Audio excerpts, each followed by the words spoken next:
naza ko informer peuple na biso. Na groupe ya batu nyonso bazali koya awa. Na koyebi sabino ke na kati na bango ba minganga baza kuna te. Ba ingénieur baza kuna te. Ba ingénieur baza te. Ba professeur d'université baza kuna te. Ba grand sportif baza kuna te. Ba tu ya art to ba grand musicien baza kuna te. Parce que ce que vous avez un grand sportif, malamoko ba opération nationalité. Ce que un grand boxeur, spécialisé dans le domaine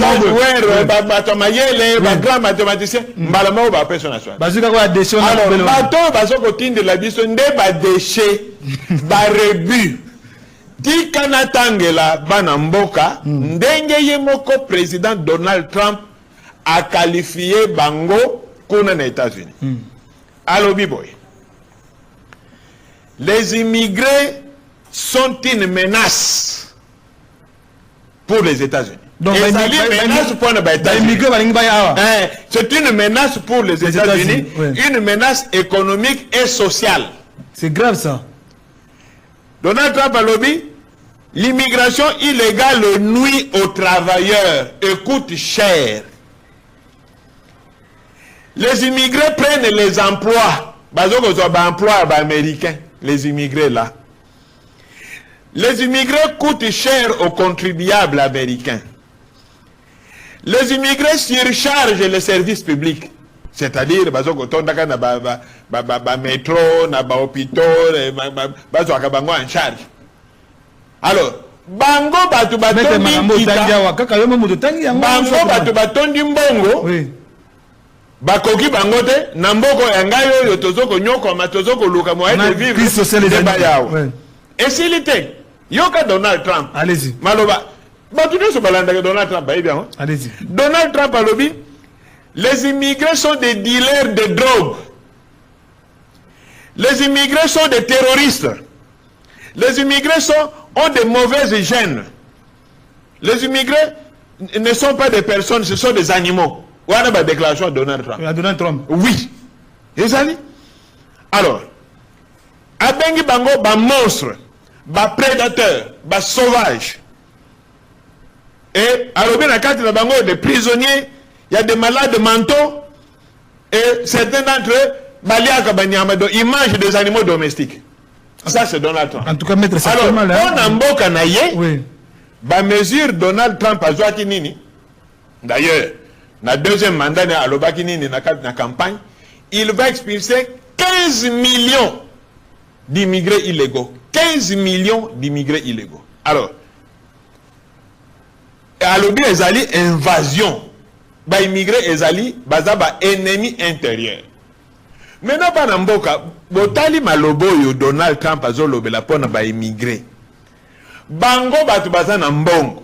Bango batu bazana ba service à sécurité ndenge na ndenge bazana ba renseignement ndenge na ndenge o bakoko contrôler batu ko yeba nini environnement c'est également bakoki batu wana te babwaki miso na RDC ba akuna ba sauvage bazakuna toki de la bango batu wana ba se débrouiller mais est-ce que soki ba pesi biso ndenge na so yoka ka ba biso ba lo soki 30 millions ba biso soki 500 millions mongo ndenge ko résoudre ba problème sécurité biso to ko sana. Mais aujourd'hui si on regarde bien ba analyse ko ça là ce qui Donald Trump a refoulé batona ils a dit peut-être parce que Amérique est tondi mais ça plutôt par rapport à cachet judiciaire ba immigré wana ndeko nanga junior na uti ko landa sur une chaîne concurrente bayambaki ba communicant ya majorité présidentielle na landi ba argument na bango mais quelle légèreté musu zazolo bono nani États-Unis azotinda bango awa po biso tozana espace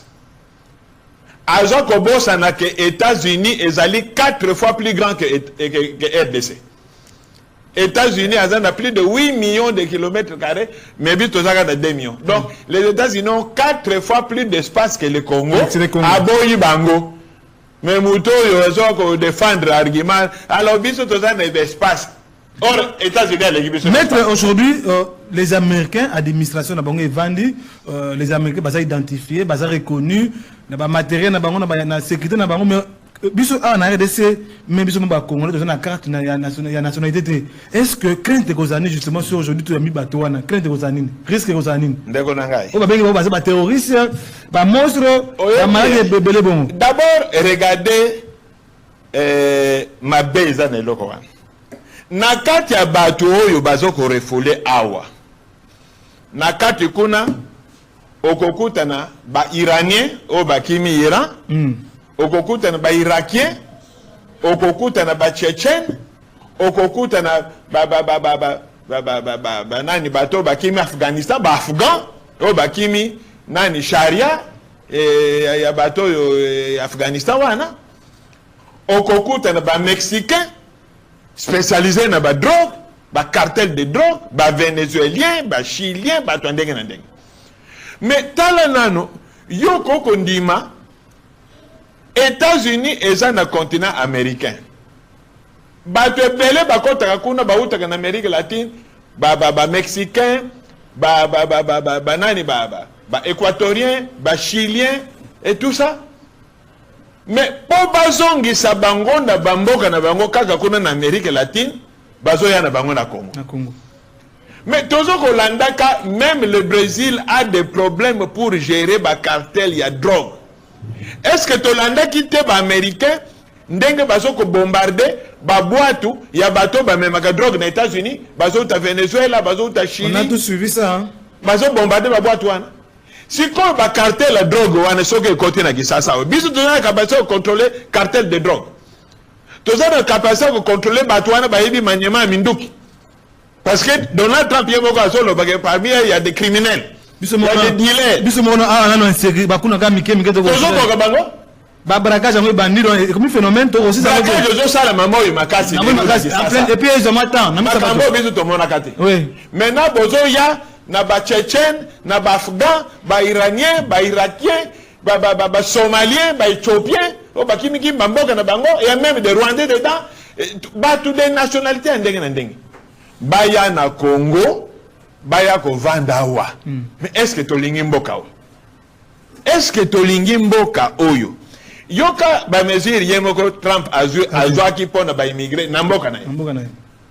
Il a décidé à expulser 15 millions d'immigrés illégaux et mesure mosusu azwa ki biso no tolanda ki kotonga mur ya clôture na frontière ya Mexique na États-Unis. Mur il y a clôture pour moto kati saté. Et puis mesure mosusu tolanda ki biso nyonso a déployé ICE, donc la police ya immigration. Na kasi tolanda ka police wana e bomi kutuna mama moko boy parce que bazala ka brutal trop. Bazo kote le batu ndako ko luka ba immigré. Alors maintenant akangi ba immigré nyonso wana fulu na Congo. Pona nini immigré azana mboka na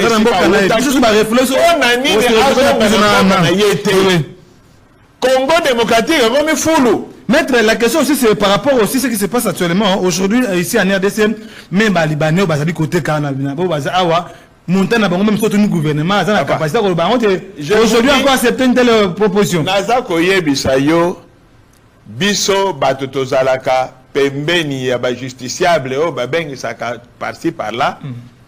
Ba communauté belé zalia o basa tana mikandate. Ba Libanais. Vous avez Chinois, ba Libanais, ba Chinois, ba Indiens, ba Pakistanais, même ba ndékonabiso ba Africains. Ba Ouest Africain, même ba Congo, ba Africain, Afrique centrale awa.